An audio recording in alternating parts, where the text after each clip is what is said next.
clicked on one, unfortunately. I don't know if I can do it. No problem at all. So we'll just wait just a few moments here. It takes a couple of seconds for Restream to connect to all the platforms. And we are now live. Welcome, everybody, to episode 9 of season 6 of the Level Up Your Wealth podcast. I'm one of your hosts. Sorry, I have to stop saying that. We only have one host on the show now. It's me, Marcus Howard. Thanks for joining us. We apologize a little bit for the delay, but we've got a great conversation coming up. Excited to introduce you all to Ramin. Ramin, can you say hi to everyone? Yeah, it's pronounced Ramin. Ramin. I thought, is it French? Is that French?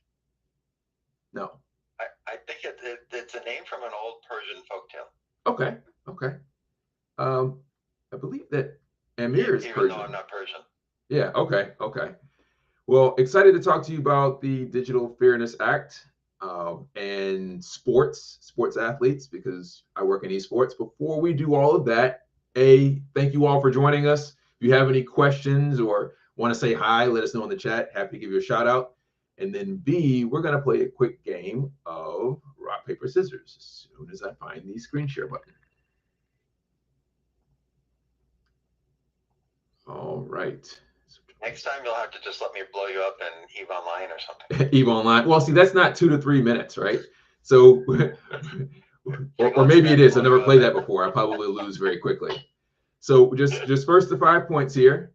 Rock, paper, scissors. I already lost the first match, so I'm off to a strong start. I lost again. First to 5. I cheat. Well, I won that one.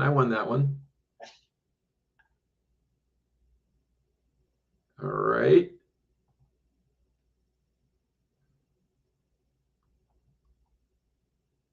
And yes, we could have played rock, paper, scissors without the digital component, right? But then, again, it's a video game podcast and one where you win the game. So that's the match.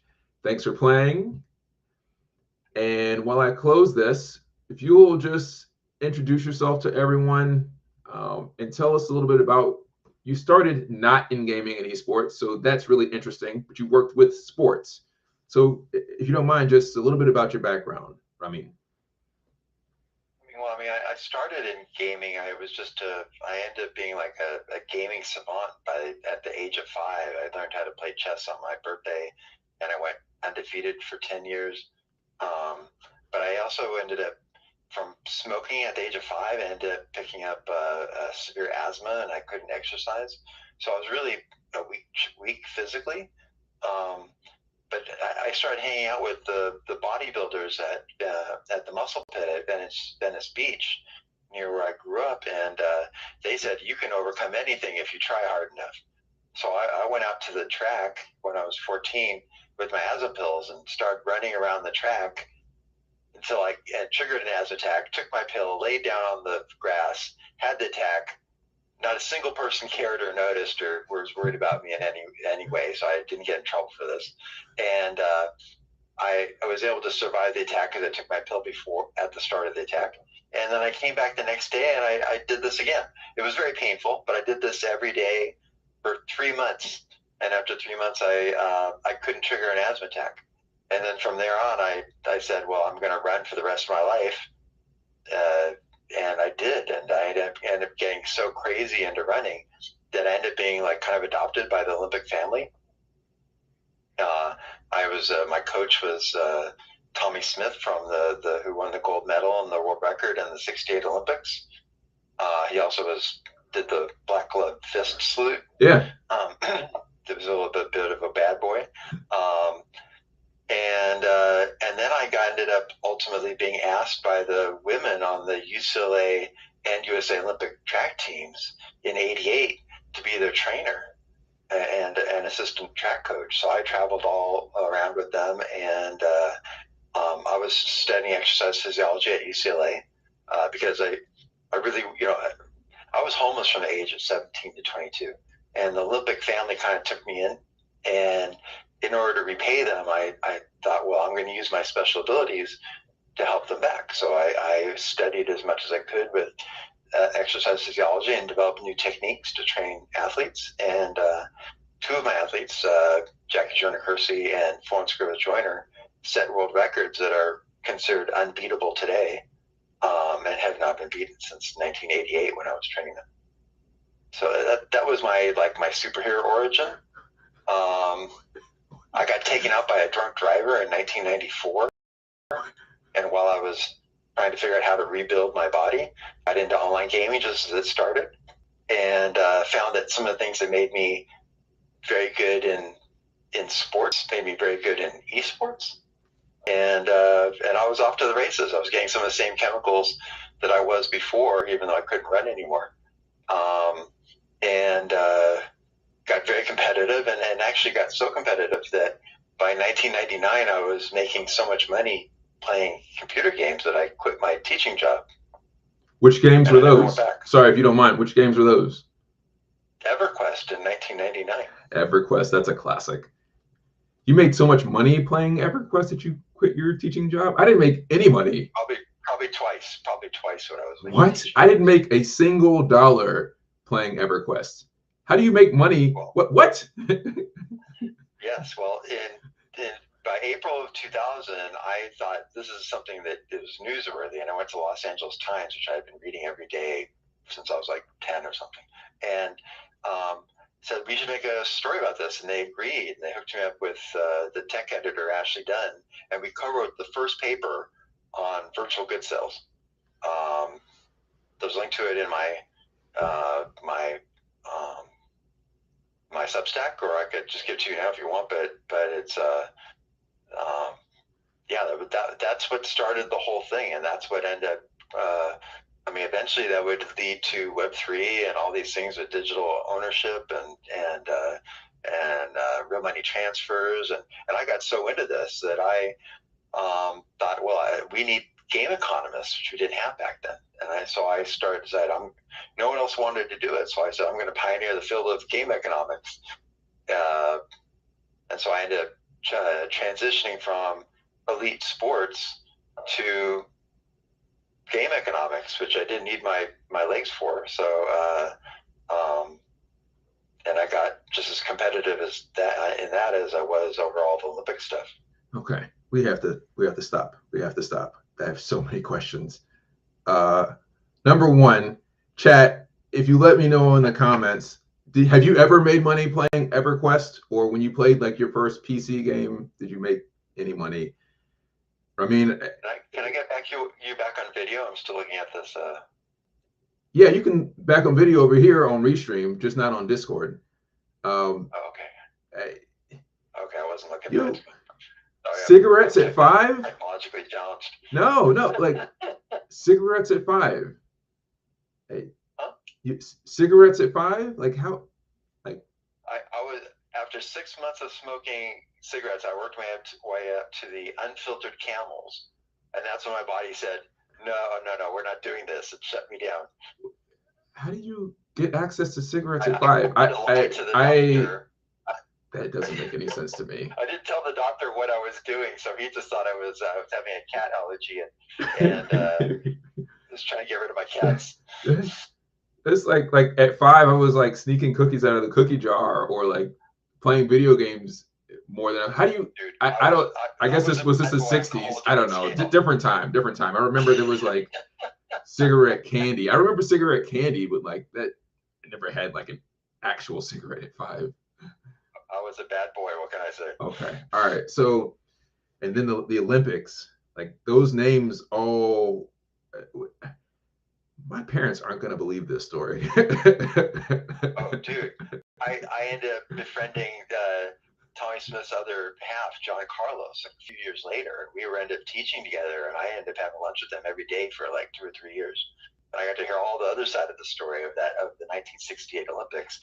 And John Carlos was the mastermind of that whole thing, and he ended up actually making Tommy actually ended up getting really pissed off at him because he felt tricked into it afterwards when they came back and they both got blacklisted. John Carlos knew they were going to get blacklisted, but Tommy Smith didn't realize that at all. He was expecting to come back a hero, and he got robbed. So he's always was bitter about it. But I'm the only one who really knows both of those guys well because they do not associate. I can imagine. You should write a book about just that one piece, starting from like 5 to the Olympics. That I feel like there's so much more to that that has nothing to do with esports or the Digital Fairness Act that needs its own podcast episode. Right now, I got so many important things to write about, Yeah. other than myself. So you are well written, right? So how many different papers do you have? You remember how many you've written so far or published so far? I remember you were saying on LinkedIn that some of your stuff, like when you also got blacklisted, right? Yes, but see, I knew it was coming. See, it wasn't like I did. It was caught off guard. I knew what it was. Would be the consequences of me doing the right thing. Yeah. No good deed goes unpunished. So, the first time I got deleted from the internet was when I went after Ubisoft, because they had inserted an employee into one of the sister news publications, and they were hiding the fact that it was an employee, and they gave this person exclusive access to the Shadowbane alpha and beta. So the only information we had was coming from this one journalist who was secretly a Ubisoft employee, who was the publisher of Shadowbane, and putting out all this unrealistically positive information. When I found out that what they were up to, I published it, and this started a complete massive PR campaign against me. And then Unknown Player, where I was writing, where I was the 4th most read independent journalist and gaming journalist in USA, it got double deleted and all my work was erased. So all this stuff I wrote between 2001 and 2005 is gone from the internet. Do you still have copies or no? Writing, coincidentally, my power supply ended up blowing up within a month of that, and all my papers got shredded. So it was a freak thing, and it's unfortunate because I predicted a lot of what would happen later in those papers. Mm-hmm. But I started writing again in 2009, and all my papers are, even though I got deleted again from the internet, from multiple sources, all just delete my papers at the same time in 2023. When I put them on, with the help of the community, I was able to restore them and put them on a Substack, which I have now. Mm-hmm. And now, for some strange reason, those papers are now reappearing in at least one of the places that had deleted them. Oh. And I think there's some politics involved in that. There's politics in everything right now. I'm getting so deep into this stuff, and I just can't escape it because I'm making powerful enemies. So it makes me feel like am I paranoid or really out to get me? But when your stuff just keeps getting deleted, it's just really weird. That's you'll get into, I assume you'll ask me questions, maybe they'll get into why that is so bizarre. Okay, so the first time that you got blacklisted was because of Ubisoft, who had, I guess, a Splinter Cell that they had put into the newspaper to give them glowing reviews of what they've done. And then that's the only time you've been blacklisted, or have you had that happen since then? Because that in itself kind of sounds like a professional traumatic experience. Well, that's what it caused me to decide to go into game economics. I said, well, I'm being hunted in journalism, so I'm just going to go into game economics and be the first game economist. And I figured I'll solve all the problems of the World of Warcraft economy. I figured it would take me a year. I ended up working on that double full time, but it took me 4.5 years because it was a more complicated problem than I thought it would be. But I solved that problem, which I still think I'm the only one who solved that problem, in a paper that I wrote that I submitted to universities for my PhD. It was a 35-page paper explaining the fundamentals of game economics and identifying and solving the problems in World of Warcraft. Then I basically got blacklisted in academia while I was going through that process, because no one will tell me why. I had the highest GPA of all applicants at the schools I was applying to, and everyone agreed that I was way ahead in this field, but they just said, "Well, you've been blocked for non-academic reasons." And I didn't realize that it was possible that you could be blocked from an academic institution for non-academic reasons, because they tell you, you do work hard in school, you get the highest GPA, you take all the classes, you do all this extracurricular work, and blah blah blah blah blah, and then we put you into a PhD program. Yeah. They didn't tell me that there was this little asterisk over there that says we can just block anyone we want if we feel like it. I was like, well, is it my name?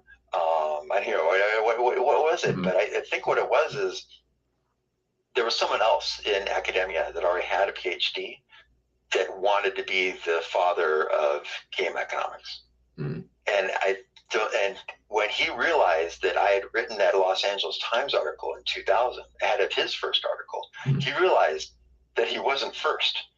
And he also had inadvertently, without realizing who I was, he had sent me one of his papers that he hadn't published yet, a big academic paper. And I spent 2 hours reading this 30-page paper. And I came back to him and said, don't publish it. It has too many errors.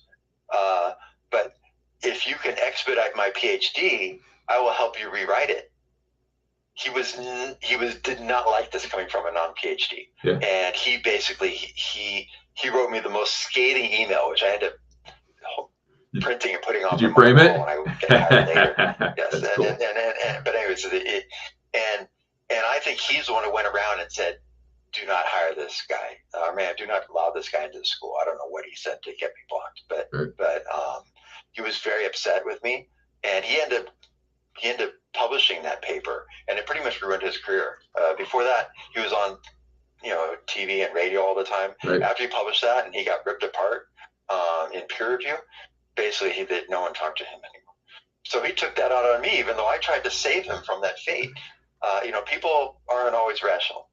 But I made it clear that forces beyond my control were going to block me from academia, no matter what I did. Yeah. And so I ended up saying, well, I'll go to industry, but that wasn't easy either. And I ended up, the subject the primary subject we're going to talk about is the Digital Fairness Act.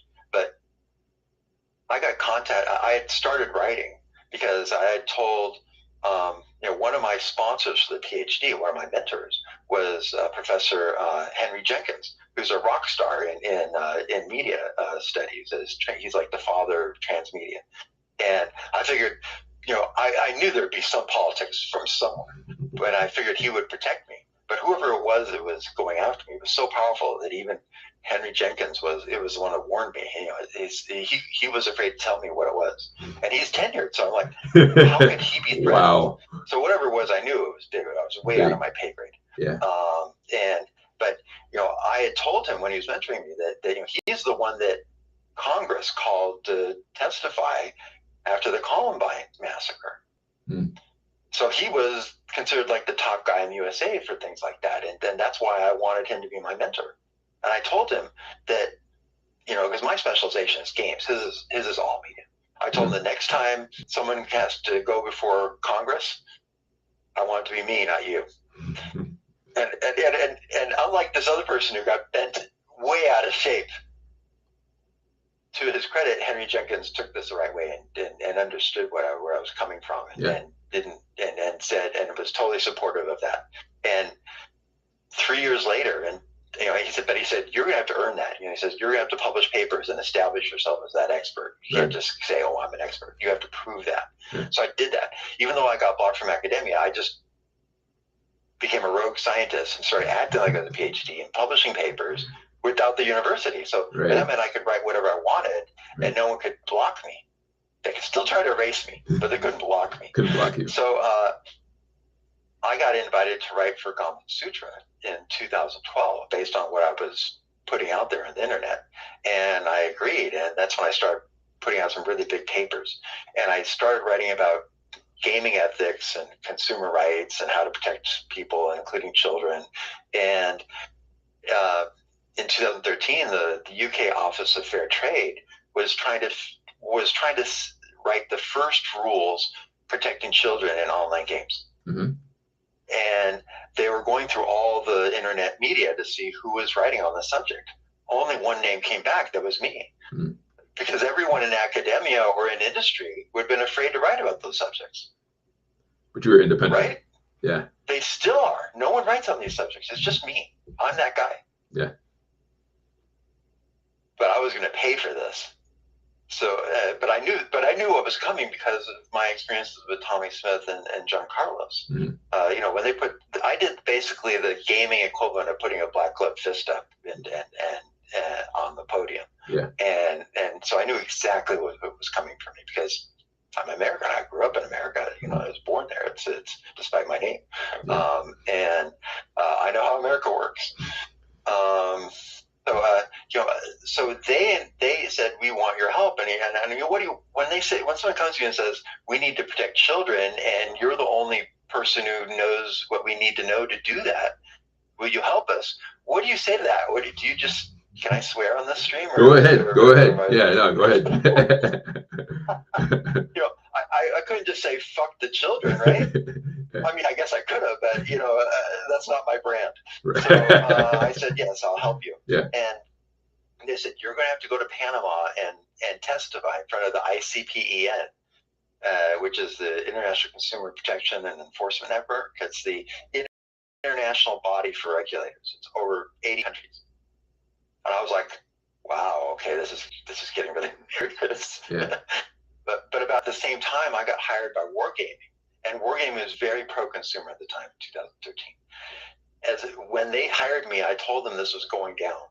And they were not only supportive, which this would have never happened in the USA. Any company would never have supported me in doing this. Anybody who was part of the ESA would have said, no way. But they did, to their credit. And they said, we will completely fund your trip there too. So I would have been able to pay for all that. They did. They covered everything. I stayed in the Hard Rock Cafe or whatever hotel or whatever, and everything. So, and I testified, and the only other person that testified was somebody from Disney, a vice president from Disney, and they were talking about their best product, which was Club Penguin, which seemed like a pretty good product for kids. Right. I found their worst product in the world, I thought, for children, and it was also a Disney product called Marvel Superhero Squad Online. Mm-hmm. So I went through just the tutorial of that game. And this was advertised for kids between 6 and 8 years old, and showed them all of the malicious things. 25 screens total are in the tutorial. Mm-hmm. Every single screen would have a green button and a red button. If you press the green button, mom's credit card would get charged. 25 screens. If you press the red button, then mom's credit card would not get charged. And I went through each of these 25 screens and showed them all of the psychological warfare that was being targeted at 6-year-olds in this game. Yeah. And the regulators were just freaking out. They couldn't believe this. And the Disney person went right after me. No one was sympathetic to her after that. They just ignored her completely. After she was done, the head regulator from Germany stood up and started asking her questions about this other game. And she showed why she makes more money than I do. She took her translator, threw it down on the counter, and then ran across this huge conference room. I mean, it has hundreds and hundreds of people. She starts running at a very impressive speed for her age. Across the, I know my running, right? So, it's across the conference room and got her stuff and went straight to the airport and was out of Panama. Wow. And the regulators they'd probably never seen anything like that. And they all came up to me and thanked me for my sacrifice. And I was like, wait, what do you mean? What do you mean?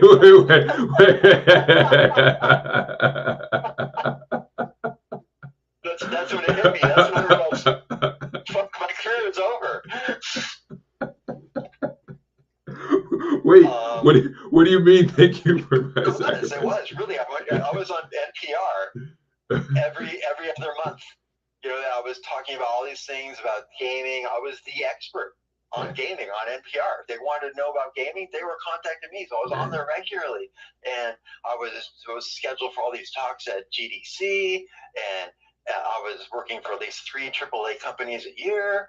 And I got back from Panama, and it was like I had been thrown in a cell. I was completely isolated from everything. Everything just got canceled. I was just like Tommy Smith and John Carlos when they came back from the Olympics in '68.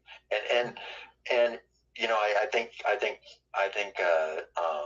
Henry Jenkins tried to warn me, and I already kind of knew from just listening with just rapt attention from all the stories that Tommy and John would tell me. So I kind of knew it might happen. It definitely happened. So I mean, it's been hard for me, but it hasn't stopped me from writing mostly, and especially now I've been writing furiously. You know, in case I get canceled again, you know, over the last year or two on my Substack, and I'm writing about topics that I could never write about before. Yeah. And I think possibly the reason why my papers got deleted again in 2023 is because apparently regulators started getting close to doing something that year, and apparently the ESA got word of that. And then what that was see, originally the Office of Fair Trade had contacted me. And this is the UK, and they were on the forefront of this, you know, children protection for children's. They were the only country that was doing studies of children's gambling. They have a yearly report every year since at least 2017. They do a report. I think it goes back further, but only back to 2017. It is available on the internet. Online, you can pull up these reports, see the progress of just how much damage is being done to children by gambling activity in detail. And no other country is doing that. So they were really cutting edge. That's why they started all this up. They really were intent on protecting their children, which I thought was noble. But the UK is also a very xenophobic country. Mm-hmm. And the number one issue for voters is blocking all the immigrants, even more so than in the USA. Right. If you can imagine that. So all the politicians are like anti-immigrant. Mm-hmm. And so ultimately what happened is Brexit happened. Yeah. And that meant basically also all the regulators got split up. All the regulators the UK had been leading this effort, and then all of a sudden the UK was just gone. Yeah. Right. So the EU regulators, and another thing I should mention is at that summit in Panama in 2013, over 80 countries are members, and all the big countries are in that group. But the USA and China didn't show up. They weren't there. It was very conspicuous, their absence. You just don't get, you know, in a big meeting like that, you just don't show up. Right. But they wanted everyone to know that they would not respect any regulations that came out of the ICPN because they didn't want to be regulated. Mm-hmm. I mean, these That's terrifying. Became like rogue countries. So here you have the EU knows that they're going to have to go it alone, and now the UK had split off, and so the EU created a separate regulatory body that no one could block them from. You know, no one could come in and veto their actions because it was just them now. And they said, we're going to just do this ourselves. And I think it's about 2023 is when they must have been sending out messages to people, and that's why my papers got deleted. Because my papers are still the source material for what would become the Digital Fairness Act, which is what this so we're going to talk a little more about that. I need to understand, because you mentioned this a couple of times. So on more than one occasion, you've had your digital papers deleted from the internet. Is that what I understand? Is that correct? 100% scrub. 100% scrub. You on more than one occasion. And Google would come back with, are you having a nice day today? But that happened more than once, right? Like 2 or 3 times, based on this story you're sharing? I had my papers split across 2 different sites. One was Gamasutra, which would later become Game Developer. Right. And the other one was the Games for Change, which is, you would expect Games for Change has this reputation as being very progressive. Gone. Surgically removed. Right. At the same time. Yeah. And that was the Games for Change incident was related to the work you're doing that got to the ESA, I would imagine. or is that a different incident? I wrote a paper recently just by accident. AI has been very friendly to me. I mean, even though I talk a lot of shit about AI because I can see where it's heading. Yeah. In the meantime, it's been very helpful for me to doing research, because I ended up just on a hunch, just thought, well, who is running the ESA? And what do they do? Because I wanted to know. I mean, are these part of the puzzle? Well, the previous head of the ESA had so many horrible civil rights issues and harassment issues, and was causing lawsuits, and I mean, you can look it up if you want. But I wrote a paper. I ended up writing a paper about the leadership at the ESA, and I kind of tried to make it funny by the title is, I think, using 4X, which is like 4X games. Yeah. To explain gaming leadership. So I said, well, what if these gaming leaders were leaders in the game?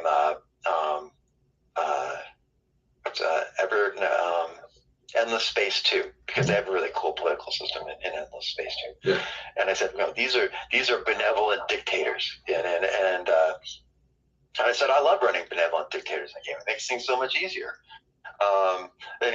So I try to make it funny, but as I was researching that paper, I found out, this guy, the previous guy, was a real monster. So they knew they had to get rid of him. But the guy that was propping him up was his head counsel, the lawyer over there at the ESA. Right. And this guy was the one doing everything he could to block regulators. Right. Not to protect consumers, mm-hmm. but to protect industry from the regulators who are trying to protect consumers. Yeah.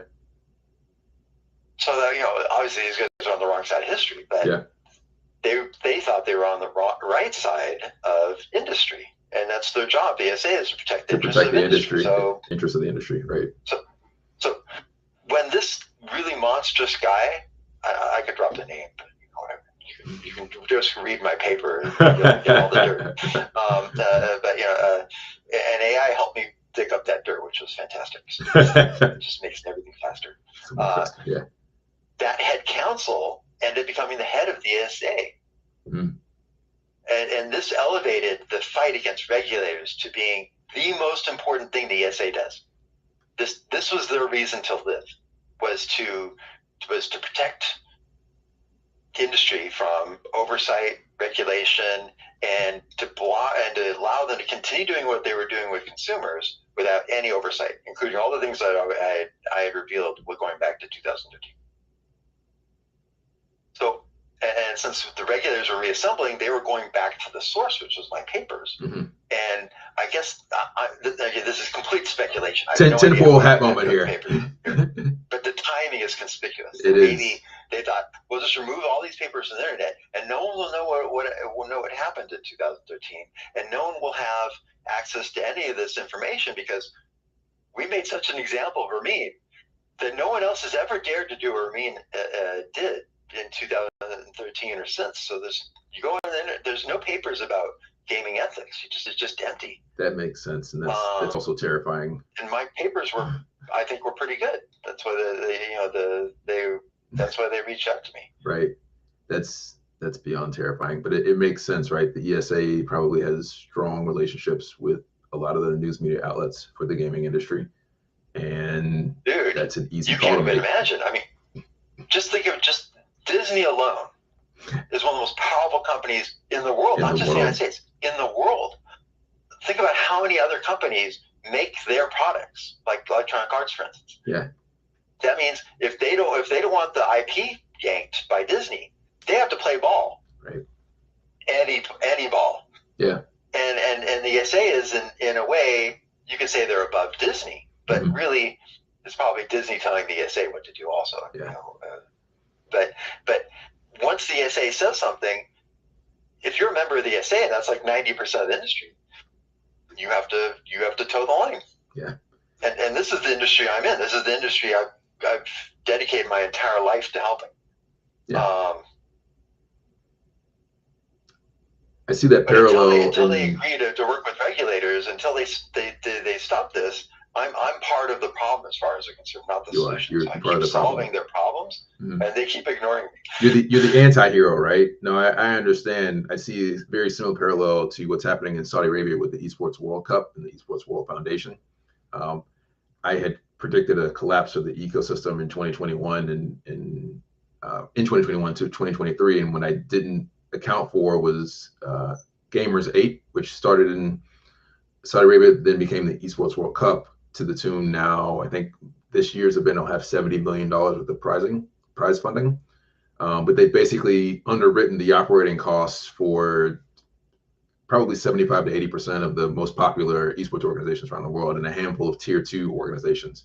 So when it's not a coincidence to me that none of those organizations are speaking up about a host of human rights issues that are happening there. And not to condemn the people of Saudi Arabia, and we've been having a lot of conversations about this on LinkedIn. And people are helping me understand that there has been a lot of progress over the years. It doesn't give them a free pass for having record executions last year. But comparatively speaking, Saudi Arabia is a lot further along now than it was 20, 30, 50 years ago. This is incredibly fascinating to me. And I want to pick your brain, but I'm literally afraid to do it in a public venue. So we'll have this conversation offline. We'll have this conversation.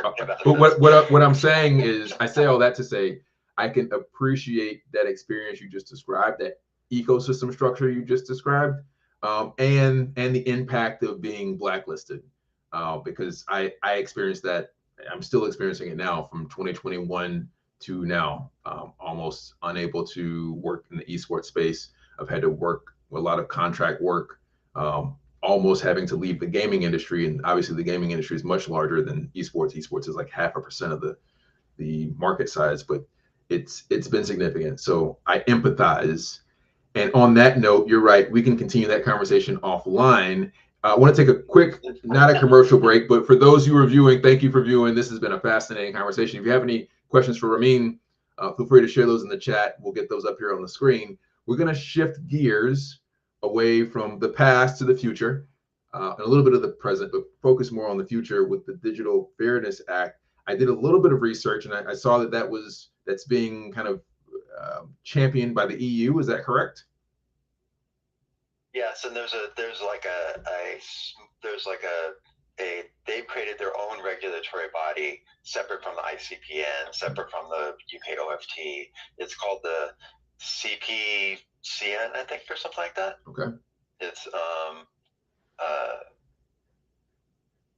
It's the Consumer Protection Cooperation Network. CPCN. Okay. Well, if you have the name, I could add it in here. These are the ones that are doing all the. But is this the same group that is responsible for GDPR? Because that's also from the EU, or are they work in tandem but different organizations? For the what? The DFA? Sorry, is the organization that's responsible for the DFA also the organization responsible for GDPR? Because that level of scrutiny about digital activity seems similar. Probably. I don't know if I know the answer to that, but I would assume so. All the previous regulation, and I think the one you're mentioning is part of that previous regulation. The generation that came before the DFA that they're using now is to go after Star Stable. That came out from the same group. Okay. And I think that was also immediately post Brexit is when they deployed that. Okay. Because they were like, okay, well, can't wait for these guys. We're going to do it ourselves. Okay. They put out these previous regulations in January of 2020, which I think is the one you just mentioned. Mm-hmm. But since then they've been working on this much more comprehensive version. The previous regulations just protected children. But I warned them in 2013 that if they waited, this was going to become an all ages problem, not just children. And of course they waited. They waited 13 years between 2013 and 2026, which is when the Digital Fairness Act is supposed to be deployed. That's a long time. That's a long time to just leave consumers out to dry, without any protection, which is what the industry wanted. I mean, that's what they fought really hard for that, and they got it. But the problem is what's good for. Okay, so that was even earlier, James. Thanks for that. Thanks, James.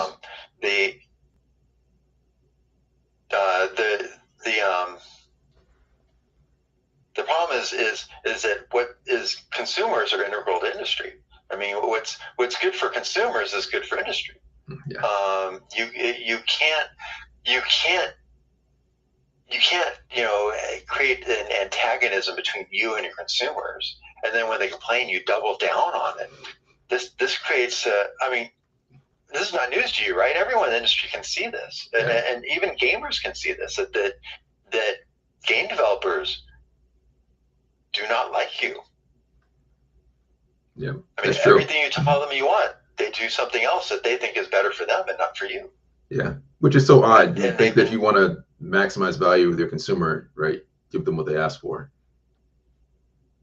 Yeah, I mean that's kind of what Apple's secret to success was. They gave people what they wanted. Yeah. And as a result, when they launch a new product, you get like a mile long or a kilometer or two if you're outside the USA. Yeah. Line, outside the store, people waiting to buy the product and be one of the first people to get it. That's the relationship you want with your consumers. You want consumers to love you. You don't want consumers to loathe you. But that's the result of 12 plus years now of industry led from all the way from the top, saying we're going to shove this stuff down your throat and you're going to like it. Mm-hmm. And you won't have any other choices. So do that or a few scruffy indie games for you. And what did consumers do? They went to the scruffy indie games. They started buying all the scruffy indie games. That's exactly what they did. And indie has exploded. It has. It has. AAA is now the new AAA, and AAA is just. Are you kidding? Let's just ratio this instantly as soon as we see a new AAA product. Right. And AAA is really screwed at this point because they've destroyed their brand. Yep. I mean, that's what kept them going was brand. Mm-hmm. Took it for granted. They took it for granted. They took the loyalty of the gamers for granted, and now they're getting. They're just getting their lunch taken. Yeah, I mean, they put out a trailer and it gets ratioed right off the bat, yeah. and then people are like boycotting these games and stuff. Look what happened to Concord. Oh. That it was almost that was almost $1 billion. Could have been more than $1 billion with marketing. Right. And not even counting opportunity costs of putting all your staff doing that instead of doing something else. Yeah. It's lost because they launched that thing, and they not only had to pull the plug on it after 2 weeks, but they actually refunded everybody. Yep. Catastrophic. Yeah. That's historically bad. I mean, just think about it. So many ways they could have blown that money and been better off. Yeah, like $1 billion fund for indie studios and just became a purely publishing division. They could have just bought all their employees a Lamborghini and just called it a day, and they would have been better off. Right. Employee morale would have been higher.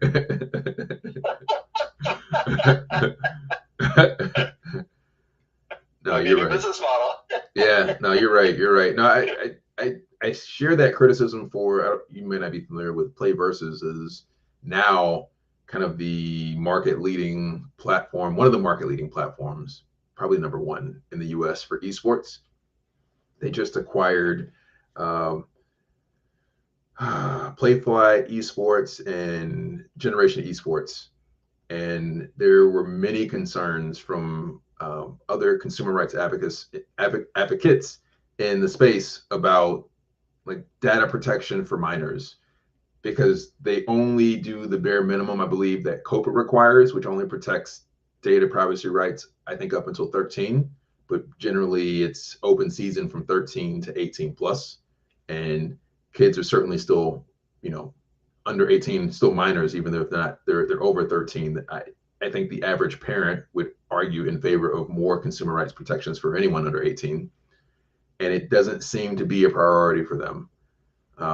And so when I discuss that as well online, that people who are aligned positively with that organization say, oh, well, it meets our standard. Yeah, but would it fly in the EU? Like, does it meet the GDPR standard for what is universally understood as the golden standard of consumer rights, privacy and protection? And crickets. No one has an answer for me. So my guess is it doesn't.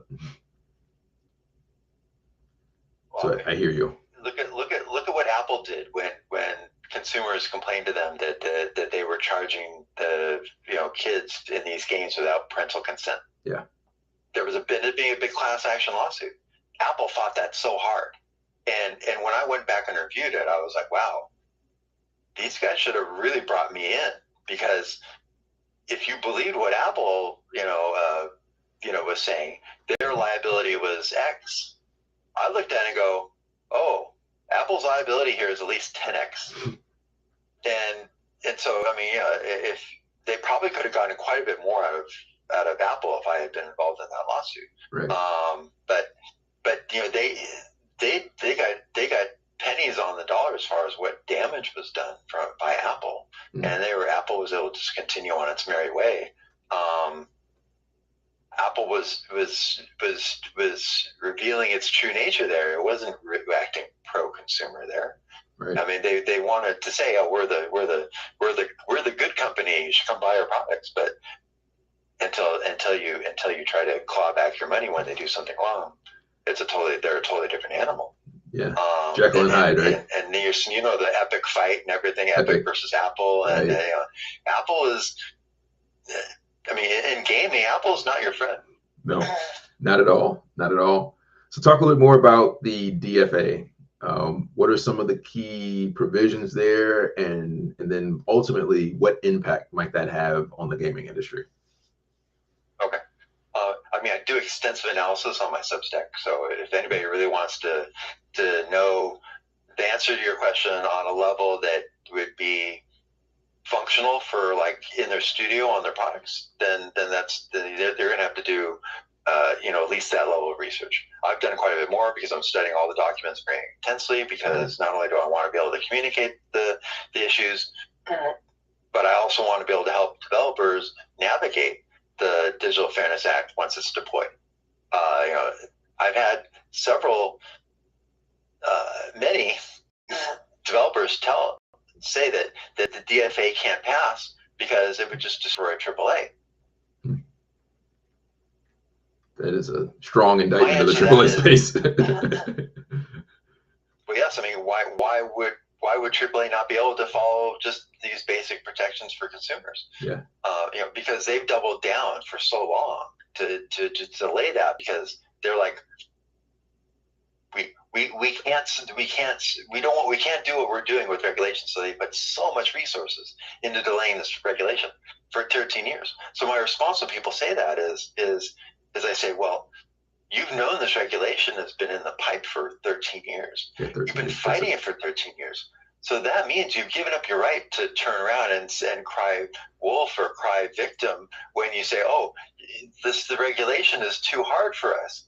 You've had 13 years to prepare, and you didn't, because you thought we can just use our money and our political power to just crush these regulators.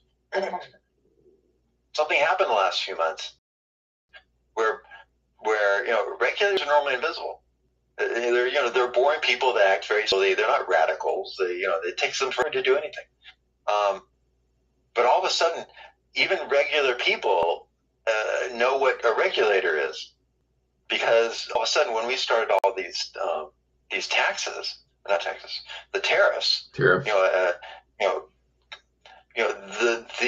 The suggestion was that the new administration would cut regulation.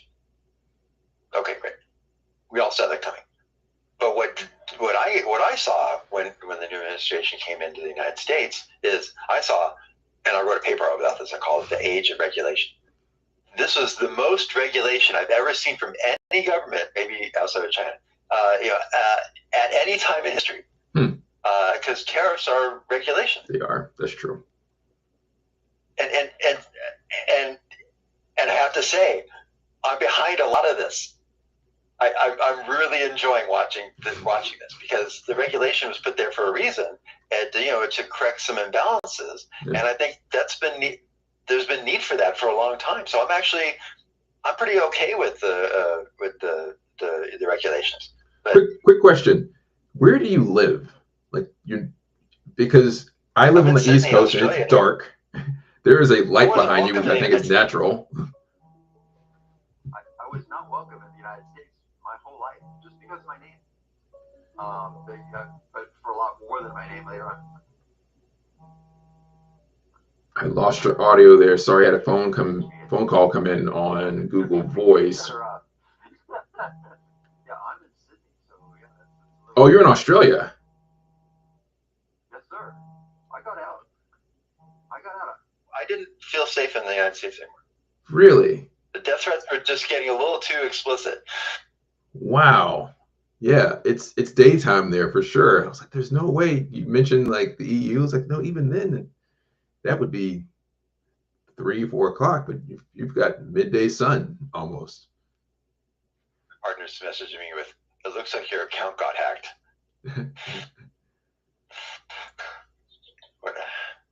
I have to respond to this kind of message. Yeah, go ahead. Take your time. So, but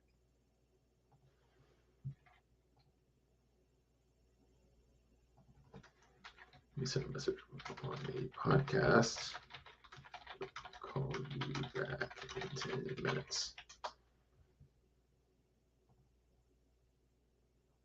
Okay, I will deal with that later. Okay, no problem. No, I had a call come in. Ironically, at the same time you had that text come in, and I was telling you earlier, I use Google Voice. This is not a plug for Google Voice, but it is convenient for me to take my calls while I'm on the computer because I just sit right here, and my kids sometimes have my phone, or I lose it. What is inconvenient about it is when I'm on a podcast call or another like Google Voice, that call comes in, it hijacks my headphones and my microphone.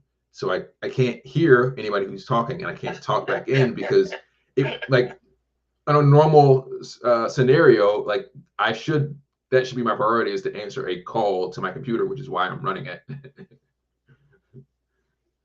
Yeah.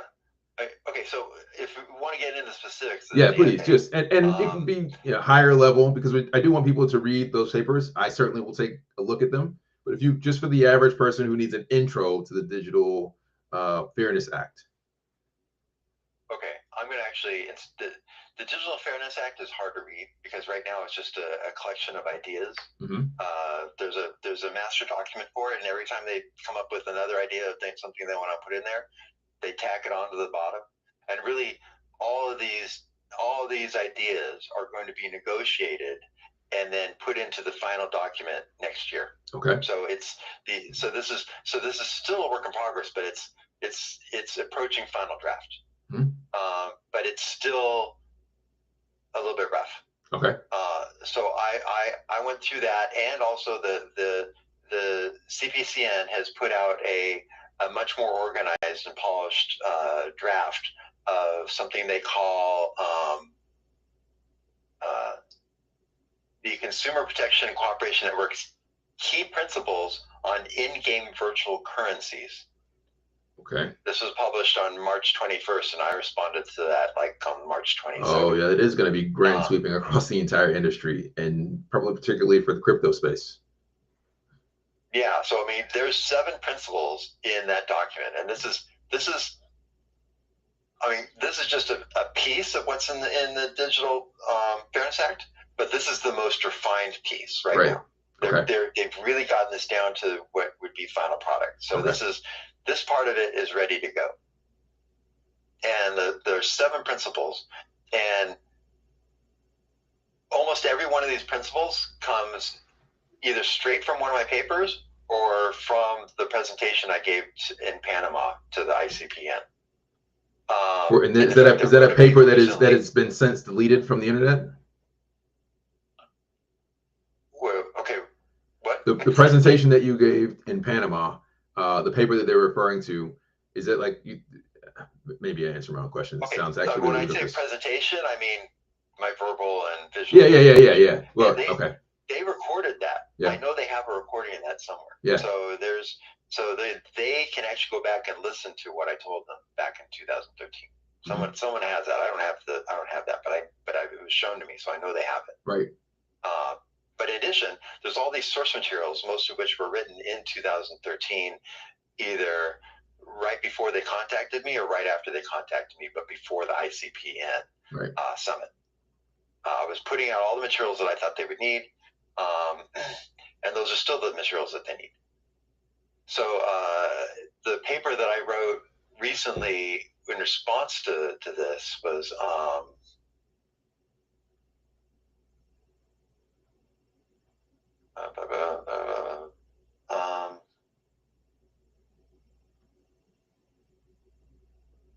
okay, I wrote a bunch of papers. They were the 108 on my Substack is Origins and History of CPCN's new virtual currency regulations. Okay. So that tells you like a little bit of history, like what we just kind of went over. Right. And then there's 109 is Analysis of CPCN Virtual Currency Key Principles, which is a document we're talking about right now. Right. And who is affected. And then the next paper, 110, is how to come into compliance with EU virtual currency rules. If you don't mind, can you share the link for your Substack here in the private chat so I can put this up on the screen? I know we only have a few minutes left, so I probably should have asked you to do that at the very beginning of this okay. crazy conversation. It's my name, Ramin Shokrizade.substack.com. Okay. Where do I put this? Right here. Remember when I sent you the link to the rock, paper, scissors? If you put the link, then I can put it on the rotator, the lower third here. Scroll. Is this okay? Like that? Perfect. Yeah, definitely should have done that like an hour ago, but there's no time like the present. Captions. No, if I only have a little bit of time, I want to talk about Principle 7. Please do that. They put it at the end, but it's the longest principle in the paper. The other principles take like less than a page. This one takes 2 full pages. Okay. And it's interesting because that principle is ripped basically 100% from my compassion in free-to-play paper. My compassion in free-to-play paper, you know, when we talk about things like compassion, you think, oh, well, that can't be controversial. Right. But the world we live in is upside down. You know, up is down, right is left. Just putting it lightly. You know, we live in a world of doublespeak. Everything is, you know, especially with social media and everything. Yeah. Nothing is what it appears. Right. And you know, I mean, I hope I don't sound conspiratorial there. This is just the reality we live in. Mm-hmm. You know, you just have to accept it. But it helps if you kind of can tell when it's happening, when it's not happening. Mm-hmm. You know, that was the most controversial paper that I have ever published in my life. What I said in that paper was that there are some people in our society that are just mentally vulnerable to some of the techniques that we use against them. Some people just don't have a defense against things like gambling. Yeah. And I mentioned that there are some unpopular groups, like for instance, narcissists, are extremely vulnerable to some types of psychological manipulation. I don't know where you would have heard this somewhere else, but narcissists are very easy to control. Coincidentally. So, I stay out of politics. I don't talk about China. I don't talk about the Middle East. I see that you have left the country so that you can share your very unpopular opinions. I stay out of how long have you been over in Australia? Almost 6 years now. 6 years. Okay, and within a few months, I will be an Australian citizen. Oh. And I'll be free. Yeah. Almost made it. Almost. So we're sending you good vibes for safety for the next until 7 years. Well, thank you, sir. I feel much safer. Yeah. And I don't drive, and I'm very careful. Yeah. So don't have any accents. Yeah. So the reason industry got so upset by this paper was because some of the things they do, and I try not to go into too much detail, but some of the things they do are to target people who that have vulnerabilities to certain psychological ploys. Yeah. Whether they're and one of the most vulnerable groups is, of course, children, because they can't process certain types of information properly. But it isn't just children. There are adults like narcissists that are vulnerable, or people with gambling addictions that are vulnerable. Right. And I said that I argued that it was unethical for us to target vulnerable minorities with our products and exploit those, especially in free to play, because what we're essentially doing is we're letting normal, healthy people play for free, and we're targeting these impaired At-risk minorities. They're being charged to subsidize the free play. The regular people. Yeah. This is like slavery, dude. Yeah, that's this is the majority living off of the suppressed minority, right? There's a similar concept that I grew up with in Georgia, hearing about the lottery, referred to as the person's tax. Well, or in California, where after Proposition 13, and they couldn't fund the government anymore off of property taxes, they hired like 5 times as many traffic police as they did before, and they just started pulling over everybody. Yeah. But not equally. Yeah. And so this ended up becoming, like you said, this is not only a poor tax, but it also ended up becoming a working man's tax, because if you live in Los Angeles, you have to get on the freeways, and now you are prey. Yeah. And the rich people didn't have to; they could just stay at home. This is one of the greatest things about remote working is you can't be preyed upon while you're trying to get to work. It's true. And this is straight up what they did. And I mean, this is straight up what happened in California. Right. And being on a motorcycle, I was super prey, if I pulled over. Yeah. But that's a whole other story. Yeah. Okay, so you've got these at-risk groups that you identified in this paper. Talk a little more about those and the principles. The arguments the industry was making was that it's unfair to hold them responsible for the deficits of consumers, that it should be buyer beware, and that it's completely on the responsible of the consumer to decide what to spend and not, and the industry should have no responsibility in any form over those types of effects where they could be accused of going after vulnerable minorities. Right. This was the argument. They argued this as strongly as they possibly could. I can't understand this at all. This was their position, and they were going to die on this hill. Mm-hmm. Then comes Principle 7. I'll read it to you, because it's exactly this. Principle 7, at the end of this virtual goods regulation paper by the CPCN, it starts with the title. It says, vulnerable consumers. The European consumer protection legislation requires traders to be particularly cautious when consumers are vulnerable to certain commercial practices, and the trader can be reasonably expected to foresee this.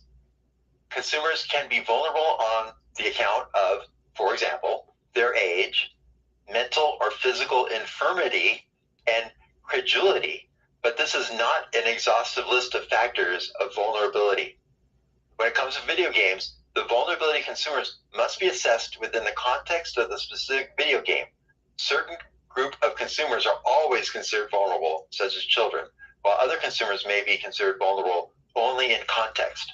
For example, a consumer that outside of a video game would generally not be considered a vulnerable consumer may be vulnerable in the context of a video game that includes practices that could exploit a specific vulnerability. For example, problematic spending behavior. Loot boxes. Everything that I described in this paper is right here in Principle 7. Yeah. Therefore, traders should adapt their practices according to the consumers that could actually be reached by the practice, not only according to the intended target group. This is another thing that the industry says.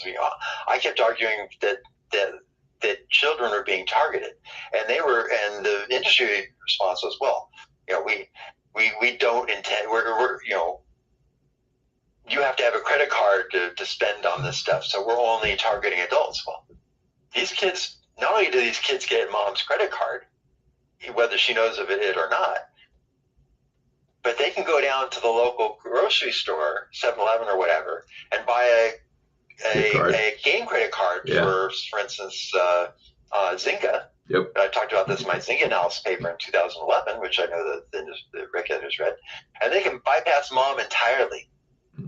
So all these arguments the industry makes, they try to act all innocent, but these are all just red herrings. And the industry knows quite well what they're doing, and that's why they've been fighting this. They fought this harder than anything. Oh my God, the vitriol I endured when I published that paper. They were like, "No, you can't take this. This is our sacred cow." Yeah. Principle 7. You can't do that crap in EU after next year. It's gone. So Principle 7 says game design and gameplay should be respectful of different consumer vulnerabilities. It goes into detail, and if they see any of that crap, they're pulling your game from the EU. And margins are very thin in the gaming industry, even when you're not putting out some garbage like Concord. Yeah. So you lose the EU, and you're gone. You're gone. Any company that cannot adapt to, I mean, if they're going to have a harder time with Principle 1 through 6. And it's impossible for them to avoid that, right? Because the way GDPR is set up, it's not only just like if you do business in the EU, it's if you do business with a resident of the EU. And the gaming industry is global. It's almost like it's virtually impossible not to have some consumer either be a resident of or physically living in, or rather have what's the word? Citizenship, be a EU citizen or be physically located within the EU. It's almost impossible. Yeah, I mean, so this is, and it's not just that. I mean, imagine this. Let's say you are. I don't want to bag on any AAA company. So how about I'll let you pick one, and then I can. We're just gonna stick with the topic and go with Ubisoft. Possible deniability here. Ubisoft. Okay, so we'll call this generic AAA company. Sure. Generic AAA company. It tells the EU to fuck off and eat an eggplant, and so they end up being banned from the EU. And sorry, I grew up in a locker room, so I can. Go ahead. Somebody who grew up in a locker room. Okay. So I'm not the angel that people assume I am because I'm an ethicist. And in my Substack, I make it clear that I am not a paladin. I am a druid. I am here to restore balance. I'm not here for ideology or to sway, create religion or anything like that. I'm just here to create balance. That's all I want. So when consumers see that you just screwed off all of Europe because you wanted to continue to harm consumers, and your business just couldn't adapt to an environment where they wouldn't be harming consumers, then consumers are going to be like, dude, this is getting scary. And they're going to be like, let's go find some games to play in the EU where we'll be protected and we can have a good time and get more money. I mean, more game for our money, and not have all this crazy exploitation and mind games. And I certainly want my kids getting anywhere near an American product. Yep. And then all of a sudden, I'm not the one getting blacklisted. Your phone's gonna ring it off the hook. Help, Ramin, help. We're sorry. We canceled you 3 times and you got all those death threats and had to leave the country. But can that just be water under the bridge? you know, Schadenfreude, if I'm saying that right, is, you know, I try not to be, you know, I try not to be like that, but you know, petty you have and to enjoy a little vindictive, but guilty no, pleasure here and there. you should enjoy it for just a moment. Just a moment, be petty and vindictive. Take a deep breath and then be helpful. That works for me. But honestly, no matter how bad these companies have been to me in the past, I don't want to get into details, obviously, but yeah. you know, if they come to me and they say, "Hey, Ramin, you know, we know that you're the only one that knows how to get our product past these regulators," and I'd be like, you know, do you honestly want to get it past the regulators, or you just want to sneak it past the regulators? If they want to actually follow the DFA and make their product what they should have made it back in 2013, I will help them. Yeah. I won't even shame them. I'll just keep my mouth shut and be professional and do what they need to do to get their product in, because everybody wins if industry plays ball with the EU here. Right. Everybody wins. Yeah. Consumers win, regulators win, industry win. The consequences of not playing ball are the end of AAA, with the possible exception of maybe one company that has been following my advice over the years, which would be 2K. Yeah. Okay. 2K has not acted the way these other companies have, because I wrote Zynga analysis for 2K. I had a fair amount of influence over them early on, and they went in a little bit different direction than everybody else. So but pretty much everybody else is there like a toolkit or a resource hub where, I mean, obviously you have your Substacks, maybe that's the resource hub. Like, what I think about, I've worked with indie studios basically my entire career, and so I recognize that indie studios typically have like less than 10 people. Some of them are solo devs, and the overhead to be compliant might be too much for them. I don't know what that overhead looks like, but so studios, is there a resource list that can make it easier? They put out a retail game. They usually don't do games as a service. That's true. As an indie. That's true. Games as a service is very complicated, requires a lot of resources, a lot of overhead, especially when you're playing your game in multiple countries. So those indie games that people are moving towards are mostly single player games or small multiplayer games. They're not MMOGs. Right. And so the stuff that's being targeted the most, especially in that paper that we just kind of went over very briefly, is digital currencies and how they're being used to manipulate and obfuscate the real prices in games. And if you, with the exception of mobile games just use this all over the place, even on small games. But and mobile is going to get hit especially hard here. Right. And that's why if you watch what people are saying to me on LinkedIn the last couple of months, the people that work on mobile are saying some very mean things to me. But, you know, but you know, look at what I've been through. Right. Hey, if you could survive cigarettes at 5 and 3 months of near-death experience from running while having an asthma attack, like what is a random comment from somebody you've never met before? I earned my way into the Olympic family. You know, I live in a completely different reality than they do. I don't have any entitlements. I don't have any privilege. I was homeless for 5 years. I ate out of dumpsters. You know, I don't expect any. I don't have anything that I expect to. You know, I don't even consider life, liberty, and pursuit of happiness to be something I'm entitled to. I don't deserve anything. I do what I can to serve humanity, and hopefully after I'm dead, I'll be remembered in a positive way without too many people doing PR campaigns trying to erase me or cancel me or whatever. Because that's what they try to do. They try to make you a monster, you know, after the fact. When you can't defend yourself. Shake my fist at you people. You know, I recently was complaining that they had James Earl Jones's voice in AI. Being used in Fortnite, and they had him dropping F-bombs. Yep. And I followed his career for a long time, Shakespeare, all of it. Yeah. And he wasn't that man.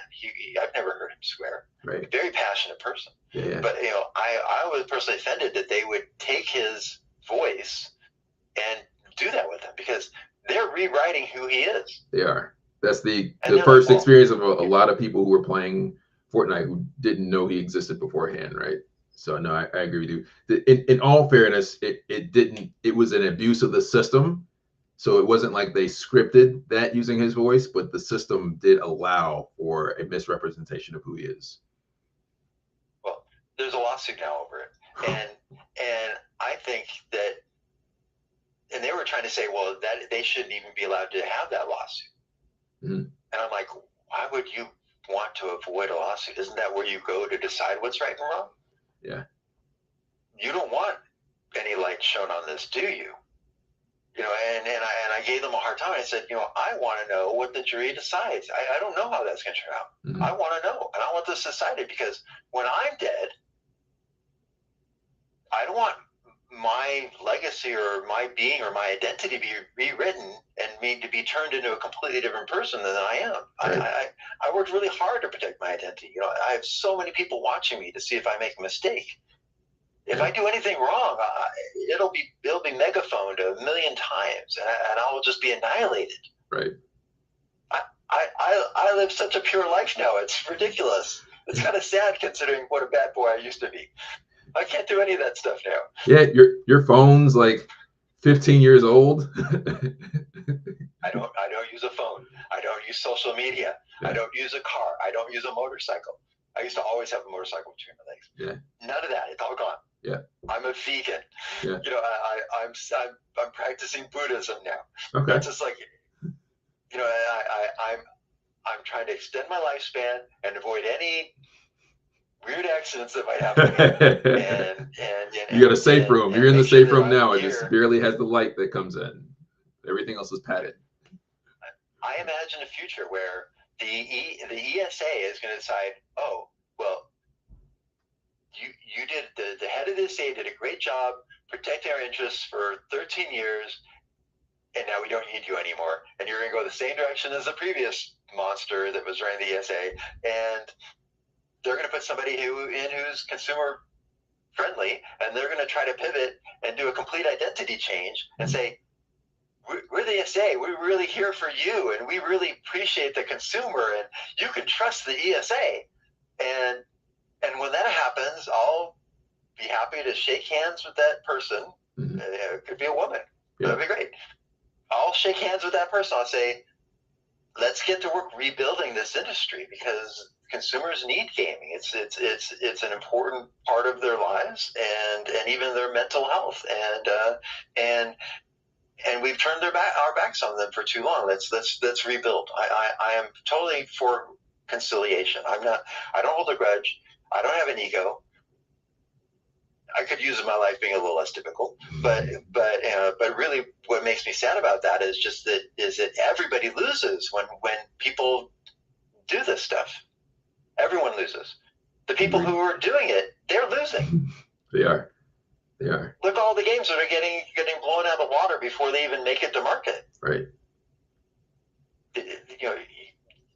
Okay, I don't want to start listening. Yeah. All these studios, they can't survive just tossing away $1 billion at a time. Right. It's not sustainable. You know, they can spend all their money, instead of making new games, they can spend all their money buying back stocks to try to prop their stock value up to make it look like everything's okay. Mm-hmm. But that's not sustainable either. You can't just keep doing that. The money's got to come from somewhere. If you're not making money anymore, you're just buying a little more time so that